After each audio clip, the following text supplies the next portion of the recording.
What is the purpose of TAP? At the beginning of the year, my answer would probably be different. But right now, if you ask me, I'd probably say the purpose is to not take a test and maybe get lucky because they ask you the questions that you do know. It takes a different level of understanding when you have to present something in front of the teachers that taught you all this information. You're more likely to put more effort in it since you have a chance of looking stupid in front of them.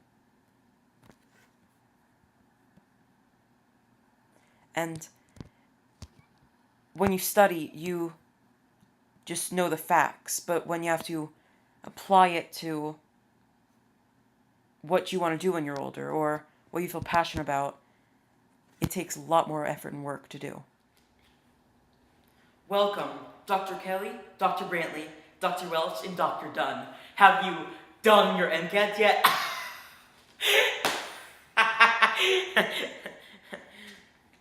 Anyways, my name is Dr. Sands. Now, many of you may know me as the sexiest Doctor Alive, featured in Doctor's Digest. That's me. Oh, I signed it for you guys, by the way. Now, you have 4 years to decide where you're going to be in the medical field, but you should really start deciding now. And that's where I come in. I, Dr. Zachary Edward Sant, will help you with that decision. I'm mean, stern, sexy, but fun. So, ladies and gentlemen, welcome to med school. Now, the first order of business. There's just one book I remember reading back in med school. It's called The Giver. Well, it's about a society where everything was the same. There's no color or emotion in the world. It was a dystopia. And they took color vision away from people. On an opposite note, a group of scientists made something called the Argus. It's a series of 60 electrodes that let you see the outline of shape. Helps blind people see again, which is really exciting. And also in the group, he made these pills that suppress hormones, so you had no true feelings. And nobody had a say in what goes on in that world. Which, this may suck, but as a doctor or surgeon or whatever medical field you decide to pursue, you have to know patients are basically your boss. And that was so crazy about The Giver. They were doing it without people's permission. Now, speaking about feelings, this one guy named Edgar Allan Poe had a weird way of expressing his feelings. He was a misunderstood writer in his time, and he viewed females as angelic figures, because all the men in his life either died or didn't love him. All the women loved him, though. They all died of a contagious bacterial infection that involves lung, tuberculosis. On the same subject as feelings, as doctors and surgeons, you have to deal with patients' feelings a lot, and it's not that much fun. And one of the hardest parts is telling someone that he or she loved one has passed away. And that's why you have to know how to break the news to people. Persuasive writing is amazing for this cause. Persuasive writing is when you persuade someone to agree with you. My favorite way is to tell them with a card. Your friend is dead, but here's a picture of a really cute dog. Have a wonderful day. Thank you, Dr. Stan. P.S. Come again. I'll have these at the ready. So, here you go. Now, people associate the Grand Canyon with death, and it's not the fact at all. Actually, there's an extremely low probability that you'll die there. I think it's like 0.0000046%, which is basically impossible. And most of the deaths occur with dumb people or guys trying to impress their dates. Dead bodies do not impress women. I speak from experience. Never take a girl to an autopsy on your first date. Save that for the second. The Grand Canyon can also test someone's will to survive. This one guy explored the Grand Canyon and had the will to keep going. He had one arm and he still navigated the whole thing. He lost his arm in a war and he didn't let that stop him there. So he asked the Native Americans to lend him a hand. His name was John Wesley Powell. Speaking about injuries, another kind of doctor is a military doctor, one that goes into battle and treats wounded soldiers. And there's a lot of wounded soldiers in the Revolutionary War. People from both sides were injured, so some people had to adapt to a new form of battle to win, the guerrilla warfare tactics. And the French would use it against the British because they would just ambush them, which was very effective, since the British were used to marching into battle and agreeing when to fight. On the same subject as the Grand Canyon, I just want to say this. People hear the Wild West, they mostly think about cowboys and outlaws, and they're right. Some legends are realistic and others are fake. I found the legend of the Dalton Gang hard to believe. It said that on the final bank robbery, Emmett Dalton suffered 50 gunshot wounds and he survived. things like that, which I find hard to believe. Hiking the Grand Canyon is quite the chore, and it takes a lot to do, proving that the heart is an amazing part of the body. Here's a picture of a cardiovascular surgeon right there, which is the surgeon that treats the heart. Now, the heart is the main part of the circulation system. It pumps blood cells which carry oxygen, and your muscles need oxygen. And your heart, when you do any type of physical activity, your heart is accelerating its beats. It's kind of like the engine of a race car. The faster the engine rotates, the faster the car goes. And that's why there's something called RPM, stands for rotations per minute, which is kind of like BPM, which stands for beats per minute, which stands for the heart. And not only can the heart accelerate, but it can also decelerate. Like when you're resting, it takes about 68 beats. Your heart beats about 60 to 80 beats per minute when it's resting. The heart has an amazing job of supplying the rest of the body with oxygen and blood. On average, the heart beats about 36,500,000 times a year, which means it beats 100,000 times a day. And if you grab a tennis ball and give it a good hard squeeze, you're about giving the same amount of force it takes to give one beat. Another thing proving the heart is a major part of the body is the average adult male weighs 191 pounds, and the average heart weighs 0.77 pounds, which that means there's a 99.6% difference between your heart and your body, but it can still pump blood throughout the whole thing. Another really cool part of the body is the skull. So the circumference of a human skull is about 56 centimeters, and the surface area is about 1,017 centimeters squared. The most amazing fact of all is the volume is 3,052 centimeters cubed, which sounds really big, right? Food and water are the most important resources. That's why William Penn wrote to his friends back in England about fat turkeys and vast number of resources. He wanted them to settle there too. He wanted support from Britain, the hometown. Oh, that sounded bad in my head.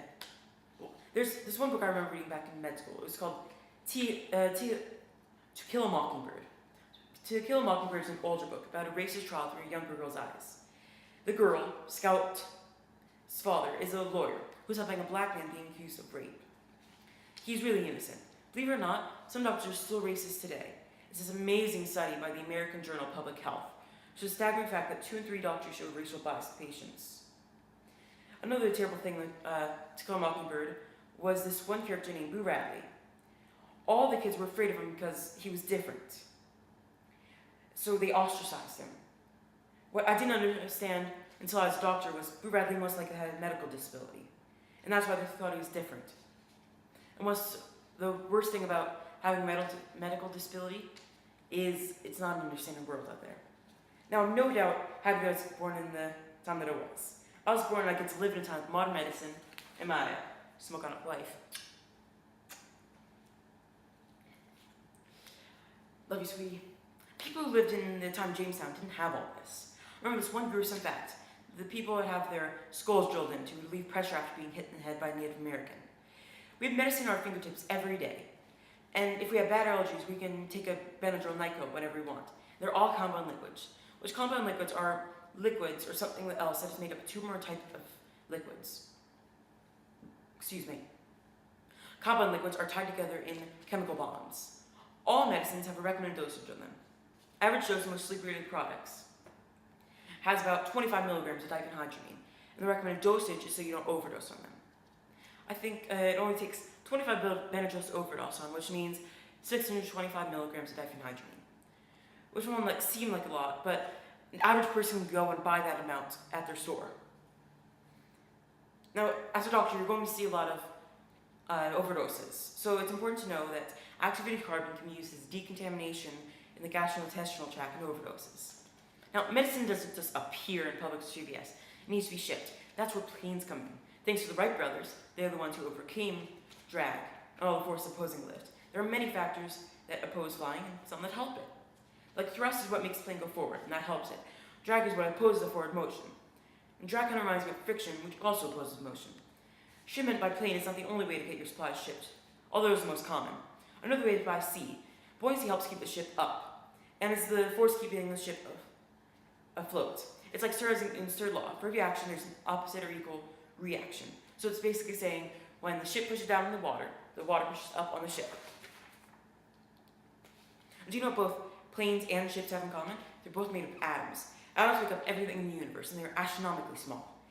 They are really made up of three different types of particles: neutrons, electrons, and protons. The center of an atom is the nucleus, and what orbits around the nucleus is the proton. But if they were drawn to scale, it would show that protons would be several feet away, because the nucleus is so much smaller.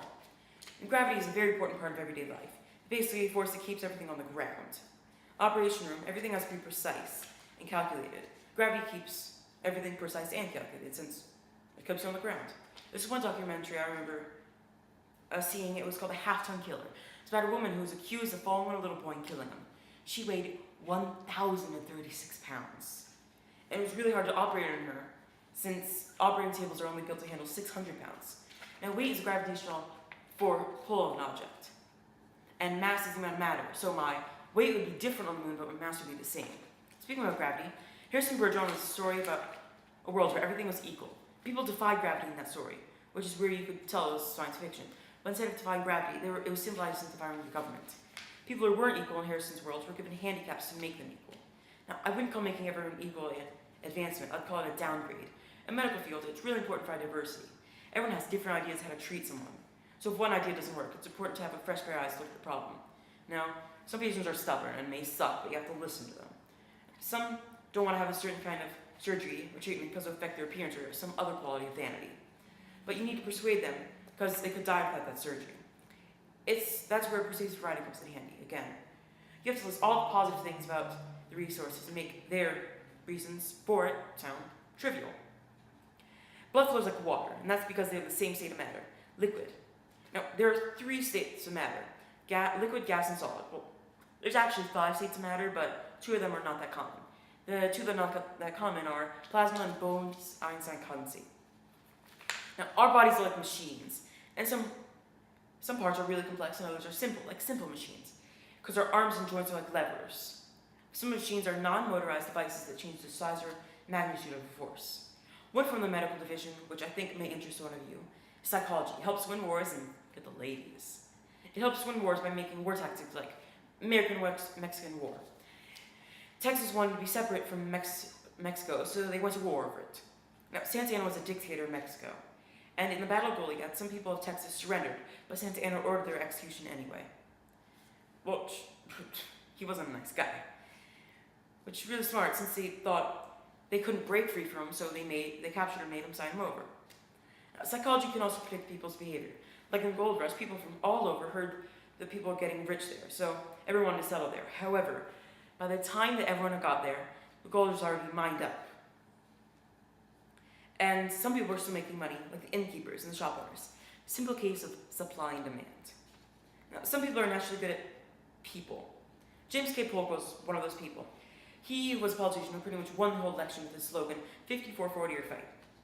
It was lines of latitude saying, we're going to get the land or we're going to go to war over it.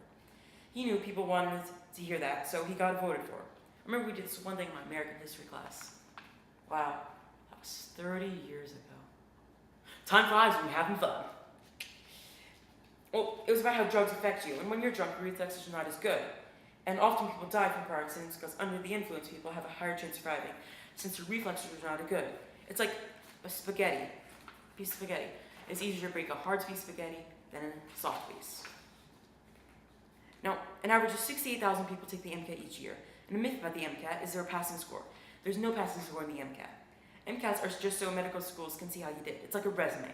Most medical schools like to see a score of 25 and above. And 39,000 people get that score each year, which means probability is on your side. And you have a 57.4% chance of getting that score. Another important fact of medical school you choose is distance. Say you live in Windermere, and you have 2 medical schools that you'd like to attend, but you can't decide which one you want to go to. You have both your addresses. One of them is in Orlando, and the other is in Tampa. The Tampa would take you an hour and 15 minutes to get to, and the one in Orlando would take you 32 minutes to get to.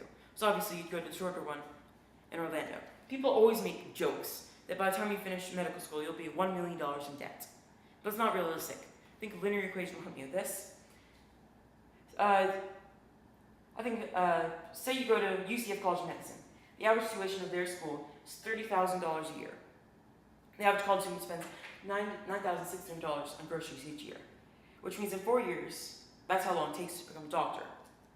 So use the equation y equals 30,000x plus 9,600. So in 4 years, it'll cost you $129,600 to do med school. I hope you guys enjoyed my presentation. It was a pleasure working with me. And I'm, after all, the most world-renowned surgeon. I hope you guys choose one of the occupations that are listed.